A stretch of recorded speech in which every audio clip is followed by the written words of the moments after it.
जरा सोचिए, एक ऐसी दीवार जो करोड़ों सालों से हमारी रक्षा कर रही है और अब उसी दीवार को गिराने की बात हो रही है। अजीब लगता है ना? ये कहानी है अरावली की। एक बहुत पुरानी पर्वत श्रृंखला, एक कह सकते हैं विवादास्पद नई पॉलिसी, और इसको बचाने के लिए जो पूरे देश में विरोध हो रहा है उसकी। तो चलिए आज इसी मामले की तह तक चलते हैं। तो आज हम क्या क्या देखने वाले हैं।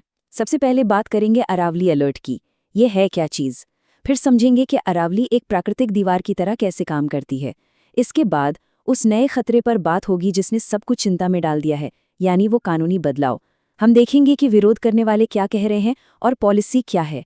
और आखिर में सबसे ज़रूरी बात कि ये हमारी ज़िंदगी के लिए इतना बड़ा खतरा क्यों है। तो चलिए शुरू करते हैं पहले पॉइंट से, अरावली अलर्ट। आखिर हुआ क्या है? मतलब अचानक से ये पुरानी पर्वत श्रृंखला, सड़कों पर विरोध और न्यूज़ में बहस का इतना बड़ा मुद्दा कैसे बन गई? हाँ, मतलब पहला सवाल तो दिमाग में यही आता है ना, कि भाई एक पहाड़ को लेकर इतना बड़ा प्रोटेस्ट क्यों। ये सिर्फ पत्थर और मिट्टी तो है नहीं। जाहिर है इसके पीछे एक बहुत बहुत बड़ी वजह है जो सीधे सीधे हमारी जिंदगी से जुड़ी है। और देखिए, इस विरोध को लीड कौन कर रहा है? कोई एक पॉलिटिकल पार्टी नहीं, इसमें पर्यावरणविद हैं, स्टूडेंट्स हैं और वो आम नागरिक हैं जिन्हें फिक्र है। और इन सब ने मिलकर ही सेव अरावली कैंपेन शुरू किया है। तो ये एक आप कह सकते हैं ग्रास रूट्स मूवमेंट है जो दिन ब दिन और मजबूत होता जा रहा है। तो सवाल वही है, ये लोग प्रोटेस्ट कर क्यों रहे हैं? जवाब मिलता है अरावली की अहमियत में। देखिए, ये सिर्फ एक पहाड़ों की लाइन नहीं है, ये एक प्राचीन कुदरती दीवार है। चलिए अब जरा ये समझते हैं कि ये दीवार असल में हमें बचाती कैसे है। अरावली ये कोई मामूली पहाड़ नहीं है। ये दुनिया की सबसे पुरानी पर्वत श्रृंखलाओं में से एक है।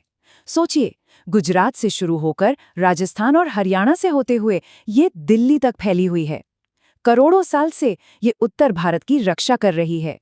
अब जो 3 काम ये करती है ना, वो सच में कमाल के हैं। इन्हें आप अरावली के 3 सुपर पास भी कह सकते हैं। पहला, ये थार के रेगिस्तान को आगे बढ़ने से रोकती है, एक दीवार की तरह। दूसरा, ये बारिश के पानी को सोख कर हमारे ग्राउंड वाटर को रिचार्ज करती है, मतलब हमारे पानी का बैंक है। और तीसरा, ये दिल्ली एनसीआर और पूरे नॉर्थ इंडिया के लिए एक एयर प्यूरिफायर, एक ढाल का काम करती है जो प्रदूषण को रोकती है। तो अगर अरावली इतनी जरूरी है तो फिर दिक्कत क्या है? समस्या है एक कानूनी बदलाव में, एक नया खतरा जिसने सबको चिंता में डाल दिया है। और सच कहें तो यही इस पूरे विवाद की जड़ है। तो इस पूरे विवाद के सेंटर में है एक कानूनी बदलाव, अरावली की परिभाषा, उसकी डेफिनेशन को बदलने की कोशिश। अब सुनने में ये बड़ा छोटा सा टेक्निकल मामला लगता है ना, कि एक डेफिनेशन बदलने से क्या ही फर्क पड़ जाएगा। लेकिन असल में फर्क जमीन आसमान का है, और यही समझना सबसे जरूरी है। जरा यहाँ ध्यान दीजिए, अभी का सिस्टम क्या है? ये कि अरावली की हर पहाड़ी, चाहे छोटी हो या बड़ी, और सारे जंगल, सब पर्यावरण कानूनों के अंदर आते हैं, मतलब प्रोटेक्टेड हैं। लेकिन जो नया प्रस्ताव है वो कहता है कि नहीं, सिर्फ एक खास ऊंचाई और बनावट वाली पहाड़ियों को ही अरावली माना जाएगा। अब इसका मतलब क्या हुआ? सीधा सा मतलब है, जो भी पहाड़ियां इस नए क्राइटेरिया में फिट नहीं होंगी, उनकी कानूनी सुरक्षा खत्म। तो इसका नतीजा क्या होगा? बहुत साफ है।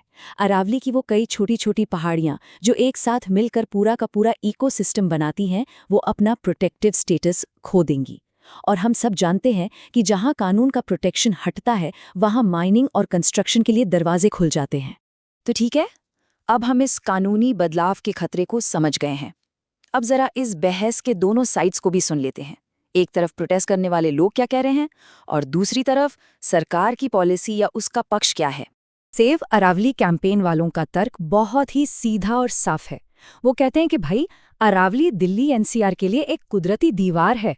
ये हमें रेगिस्तान की गर्म हवाओं से, धूल से, प्रदूषण से सबसे बचाती है। तो इसे कमजोर करना या इसे नुकसान पहुंचाना, ये तो ऐसा हुआ जैसे हम अपनी ही सेफ्टी की दीवार को खुद ही तोड़ रहे हों। अब सिक्के का दूसरा पहलू देखते हैं, सरकार का क्या कहना है। उनका पक्ष ये है कि देखिए, माइनिंग के लिए कोई नया परमिशन नहीं दिया जा रहा है, और जो पर्यावरण कानून है वो वैसे के वैसे ही लागू है। उनका तर्क है कि ये बदलाव तो बस डेफिनेशन को और क्लियर करने के लिए है। लेकिन यहीं पर पेंच है। कई एनवायरनमेंट एक्सपर्ट्स इस बात से सहमत नहीं हैं। उन्हें डर है कि जैसे ही परिभाषा बदली, मौजूदा कानूनों में ही लूप होल्स यानी बचाव के रास्ते खुल जाएंगे। तो ठीक है, हमने दोनों तरफ की बातें सुन ली, लेकिन इन सब के बीच सबसे बड़ा सवाल कि इससे एक आम इंसान की जिंदगी पर क्या फर्क पड़ता है। देखिए, ये सिर्फ पहाड़ों या कानूनों की लड़ाई नहीं है, दांव पर हम सबकी जीवन रेखा लगी है। ये बात गांठ बांध लेनी होगी कि अरावली सिर्फ जमीन पर पहाड़ों की एक लाइन नहीं है।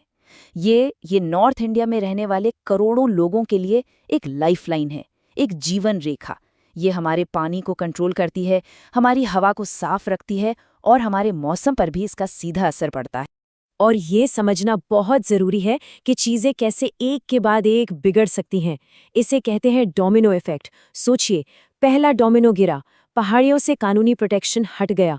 दूसरा डोमिनो गिरा, माइनिंग और कंस्ट्रक्शन तेज़ी से बढ़ गया। और फिर आखिरी डोमिनो, नतीजा, पानी की भयानक कमी, हवा में बढ़ता जहर और उस पूरे इलाके का क्लाइमेट हमेशा के लिए बिगड़ गया। और अगर ऐसा हुआ तो इसके जो लॉन्ग टर्म असर होंगे वो बहुत गंभीर होंगे। दिल्ली और आसपास के इलाके और ज़्यादा गर्म हो जाएंगे, हमारा ग्राउंड वाटर लेवल और नीचे चला जाएगा, जिससे पानी की किल्लत और बढ़ेगी।